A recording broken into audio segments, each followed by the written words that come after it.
Damos início a mais um programa Anatomia do Poder para levar aos espectadores, aos telespectadores de todos os estados do Brasil, onde a Rede Vida está, são todos eles, o que é o poder público, privado, da imprensa, sindical, acadêmico, cultural, universitário, através daqueles que detêm o poder.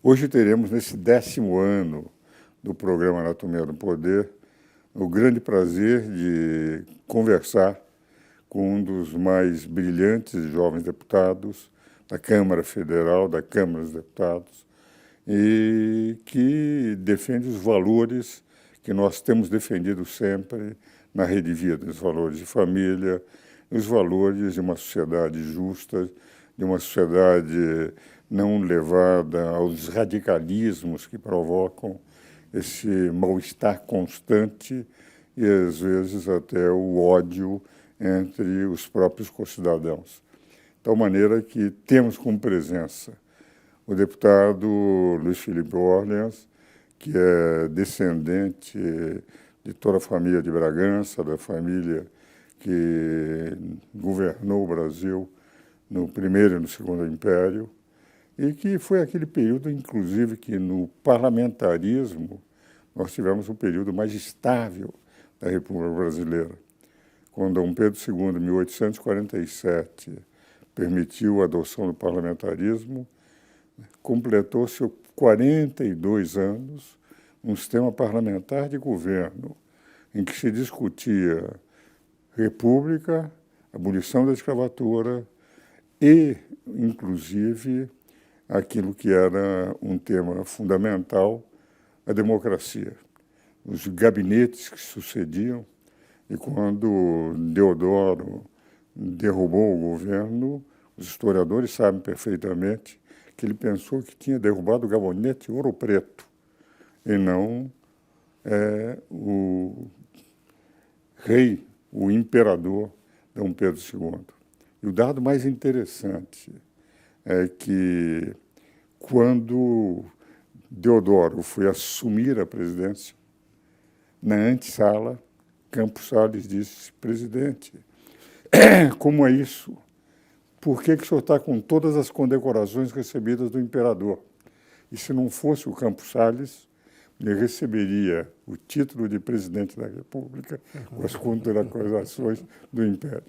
É o doutor Luiz Felipe Orleans, que está conosco. Eu gostaria de falar um pouco sobre o momento político do Brasil, deputado. Olha, nós temos aí um momento que já perdura um bom tempo, do mesmo clima de instabilidade, de insegurança, de todo nível. Eu acho que a população está acordando e eu acho que não era para ela acordar, não. Então a população começa a despertar e ver que o arranjo de Estado é contra ela. É um arranjo de domínio, é um arranjo de controle, é um arranjo no qual ela não tem voz, não tem representatividade, muito pouca transparência. Então a população não era para estar despertando agora, que é isso que está gerando instabilidade. Então você vê agora o sistema reagindo contrário a esse levante e fechando as torneirinhas onde haviam liberdades, estão fechando as torneirinhas, estão começando a impor comportamentos, e isso está se tornando uma tirania como clássica, como nós lemos aí bastante nos livros de vários impérios que se terminaram exatamente por causa disso. Aliás, deputado, um dado que eu sou amigo dos 11 ministros do Supremo, tenho livros escritos com 7 deles, e dos outros 3 com quem eu tenho contato, é o melhor, um deles com quem eu não tenho contato pessoal, mas vem de um tribunal do qual eu sou professor emérito, que é o do ministro Cássio. Mas todos os outros, enfim, tenho livros escritos, pertencem às mesmas academias e tenho admiração por eles.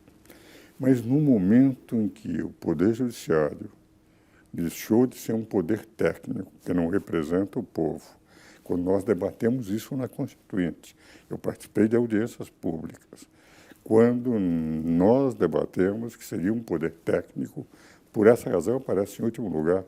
Em primeiro lugar aparece o Legislativo, onde eu tenho situação e posição. Depois vem o Executivo, onde eu tenho só situação. Depois um poder técnico. Quando esse poder técnico resolveu ser poder político, nós tivemos cerceamento de liberdades, prisões políticas. E apesar da qualidade dos ministros, são meus amigos e gosto deles, eu tenho a impressão que estão fazendo um desserviço com essa incursão num campo que o Constituinte não entregou para eles. Concordo plenamente. Acho que eles têm muita consciência da violação de princípios que eles estão cometendo, mesmo que constitucionalmente isso até seja contemplado, esse, como diz o americano, overreach, né, quando você se ultrapassa as suas competências e você começa a interferir nos outros poderes, começa a interferir também em questões de normas societais, isso, de fato, você está se tornando aí um poder a ser limitado. Agora, como é que vai se limitar dentro do contexto constitucional? Não existe essas salvaguardas. Porque mesmo aquele artigo 142, que já prevê, não é uma ruptura da lei e da ordem. A lei e a ordem virou isso. A lei e a ordem virou tirânica e permissível de um poder fazer isso. Então, isso que eu acho que a gente precisa ter um olhar um pouco mais crítico do contexto jurídico como um todo, menos dos agentes, porque muito bem eles podem até ajudar nessa mudança jurídica, né? Talvez alguns ali se incomodem de estarem sendo chamados de tiranos e ditadores, mas que eles estão exercendo poder absoluto sem nenhum limite e sem nenhum contrapeso, eles estão. Em qualquer análise, qualquer analista político. Agora, recentemente, eu vi um dado, já não é de hoje, tem websites que acompanham, de cientistas políticos globais, que acompanham a qualidade do judiciário. Lembrando, ao menos ao telespectador, não ao senhor, o senhor que vai me lembrar das coisas, mas ao telespectador, é que juízes independentes é uma das qualidades de ter um Estado de Direito efetivo. Então nós temos juízes independentes, acho que o nosso judiciário ele é independente. Agora, ele não está com contrapeso e isso está gerando, está atingindo exatamente o que é um juiz, o fator de ser um juiz. Então eu vejo no mapa do mundo em que nós temos justiça e o Brasil está lá embaixo. Aliás, deputado, há um dado, o senhor falou no 142. Como eu participei de audiências públicas, esses livros azuis aí são em 15 volumes, os comentários que eu e o Celso fizemos da Constituição durante 10 anos. O que ocorre? Houve uma interpretação incorretíssima do 142. O que foi colocado? O que eu escrevi desde o início nos comentários. Como é que está escrito o título 4º da Constituição? Da organização dos poderes, legislativo, executivo e judiciário. Como é que está o título do título 5º da Constituição? Da defesa das instituições democráticas e do Estado. Quer dizer, nós sempre chamamos entre os constituintes, os velhos professores de direito constitucional, o regime constitucional das crises. Por que o Constituinte colocou o título 5º? Se a democracia estivesse se esfrangalhando, haveria a defesa que teria que ser feita pelos instrumentos lá colocados. Estado de defesa, estado de sítio, Forças Armadas e Segurança Pública. E na definição do 142 está colocado que são 3 as funções do Exército, das Forças Armadas. Primeiro, a defesa da pátria. A segunda, das instituições. E a terceira, por solicitação de qualquer dos poderes, repor a lei e a ordem. E eu sempre defendi nas aulas que dei na Escola de Comando de Estado-Maior do Exército, da qual eu sou professor até hoje, há 33 anos, quase todos os generais do Brasil foram obrigados a ouvir as minhas aulas. Coitados, estavam lá porque dava na ECM para o CPAX, no qual, ao fim do ano, os coronéis iriam para generais, e tenho uma grande admiração por eles, mas muito grande, porque acompanhei o conhecimento deles.